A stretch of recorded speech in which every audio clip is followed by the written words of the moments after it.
Hey guys, I'm back with another unboxing video. I just stopped off at Toys R Us and found this insanely cool Jeep Gladiator.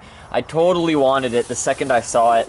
I've been seeing photos and whatnot online, but I've never actually seen one out of box or in person, so I was actually quite surprised at the size of it. It's huge.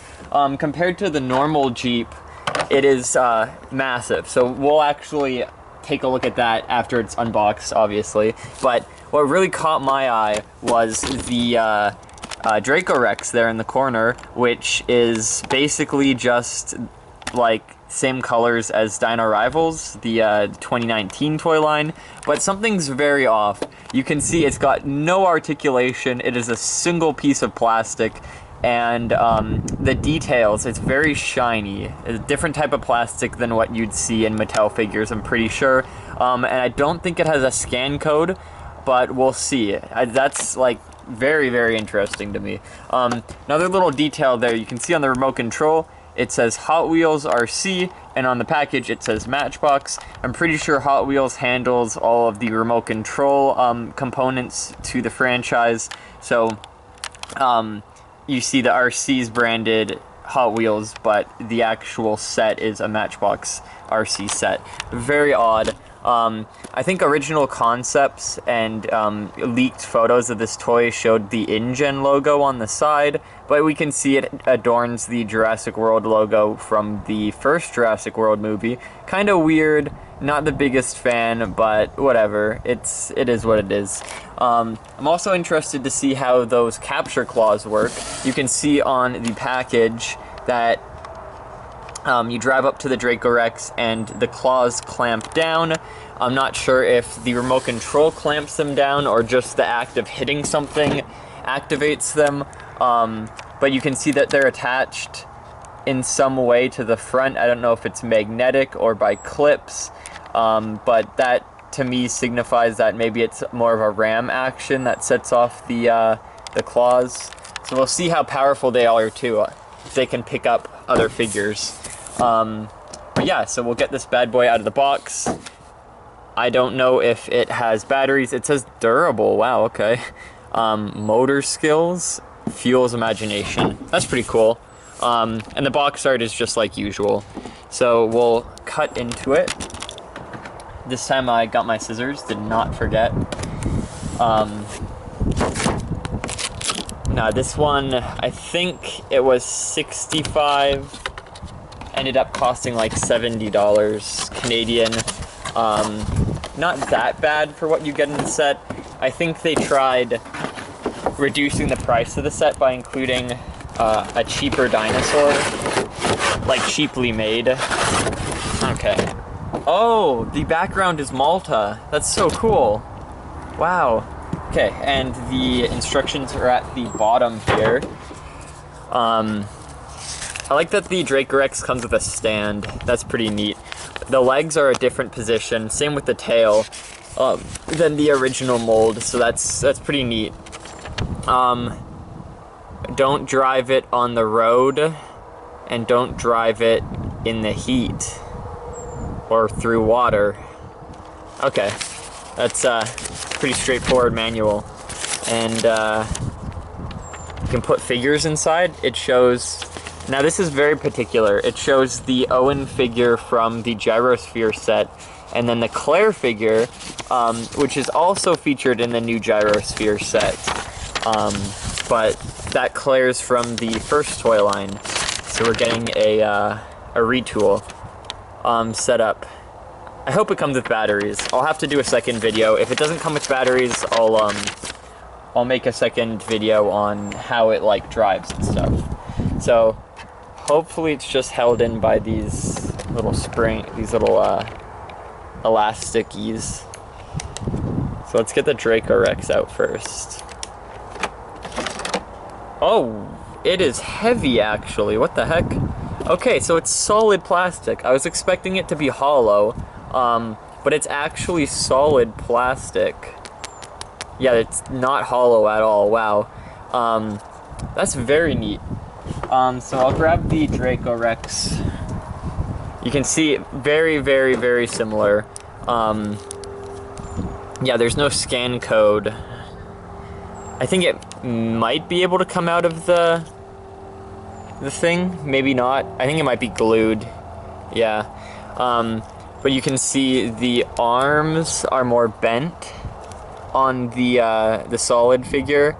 The head's less detailed.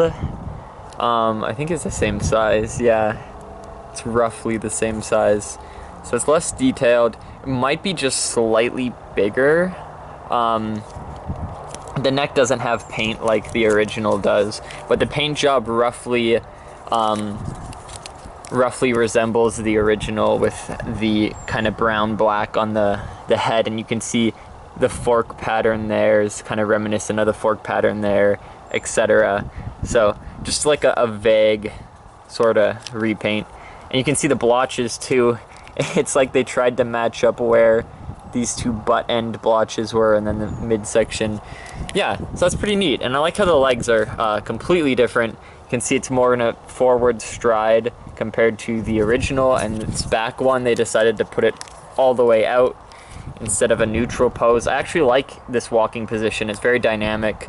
And the tail's curved, unlike the original, which is also really neat. It gives the animal more of a lifelike walking stance. And I think the feet are a bit longer too, which is kind of weird because it doesn't need big feet to stand. But yeah, very heavy piece, like solid plastic heavy, where I don't think, yeah, it's heavier than the original. So that's really neat. And yeah, of course, it's held in by these things. So let's just twist those. Oh, that wasn't too bad. Okay, so we got the vehicle out. What's holding this in? Okay, there's more of these weird turny things. We'll get rid of the packaging's really neat. Like, wow, there's little bricks behind the floor even. You can see fallen down like into a crevice. Kind of reminds me of like a drainage canal on the side. That's pretty cool. So, put the package over there. We'll clean up our place a little bit, tidy it. Okay, so let's see how this function works. I don't think they have batteries. This feels pretty light. Yeah, no batteries. Oh, that's a weird button. Okay, so the front, let's see.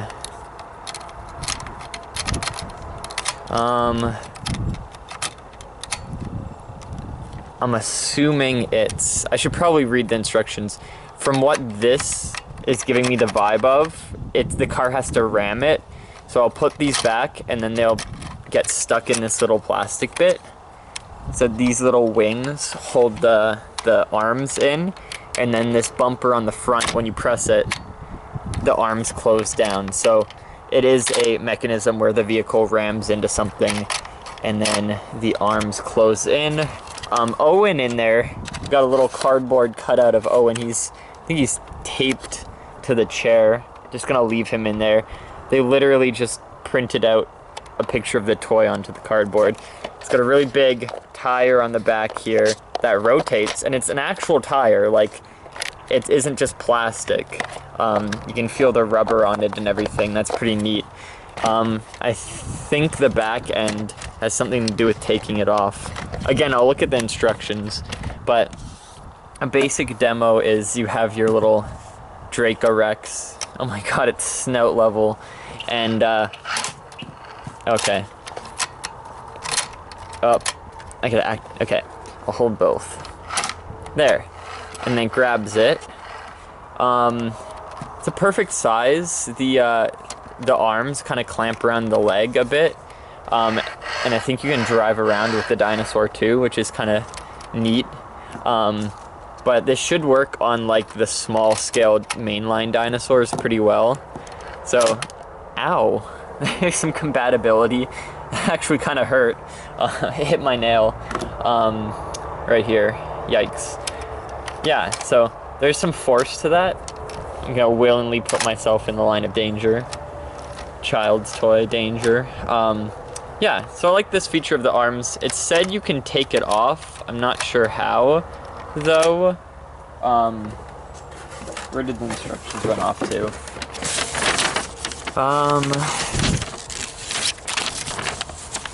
Let's see. Reattach as shown. Well, how do you take it off, though?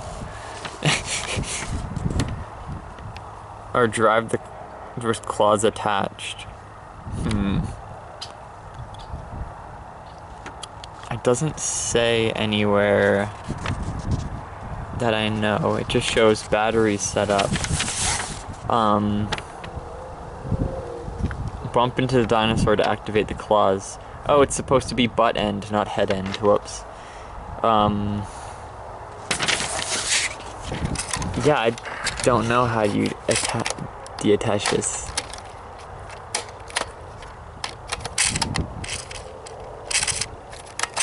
Is it just clipped on? I don't want to break it. Oh, you just pull it forward, I guess. Forward and down. That's what I did. So, yeah, these little clips here hold it in, so pulling it down would take it off. But it looks nice without the claws on it as well. It just hooks up to this bumper part. Okay. Now with the claws off, we'll compare it to the original Jeep. Arguably smaller tires. Actually doesn't look too bad next to it. It's a bit smaller in height, but I know these Jeeps are smaller compared to like other Jeeps nowadays. Yeah, no, it looks good. It actually doesn't look bad at all. It's good comparison.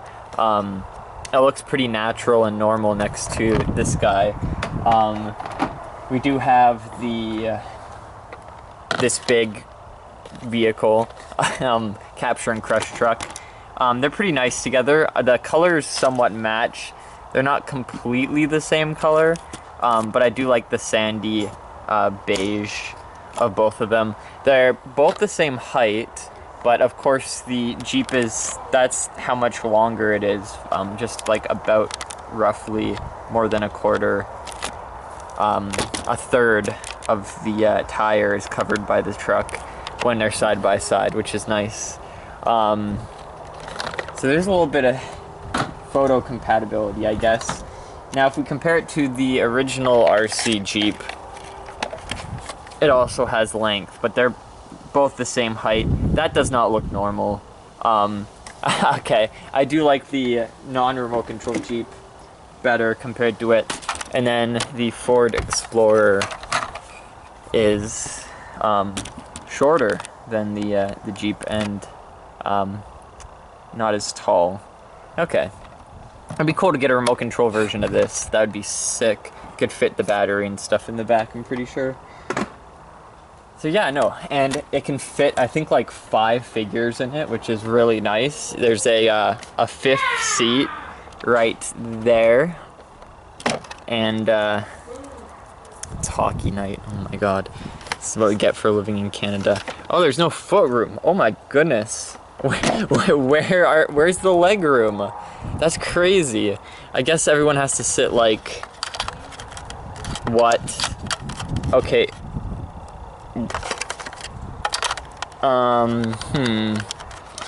Interesting concept. So there's no leg room for the back seats. There is leg room for the front. Okay. Oh, and the characters fit really nicely in the front. Why not the back, though? I guess you can fit, like, maybe younger characters or something. Oh, and there's Owen. They even included his legs. That's crazy. Let's put the actual Owen in there. Is it even him? It might be... No, yeah, it's got the gene part of the leg, yeah. Kind of looks like the original Owen by the color, but I think it's got the same gene details. Now let's see if we can seat him in there, even with his little utility tool. Yeah, there we go. Oh, they fit well in there. That's awesome. But yeah, the back seats, you can wedge figures in there, but there's no leg room, so good luck trying to fit 3 in. But yeah, no, very sturdy vehicle, pretty heavy. I like the tire texture. It's pretty neat that they have the rubber even on the back tire too. And the whole function with capturing dinosaurs, it's very reminiscent of the old Kenner capture vehicle, so I'm glad they incorporated it into like this newer non-fantasy vehicle. Not just having, you know, the capture and crush truck being the main sort of thing going on. Trying to reattach this. Huh. Can't seem to stick the thing back on. Oh, okay. I see what's going on. So you pull down forward to take it off like that, and then you have to like hook it back on from the bottom.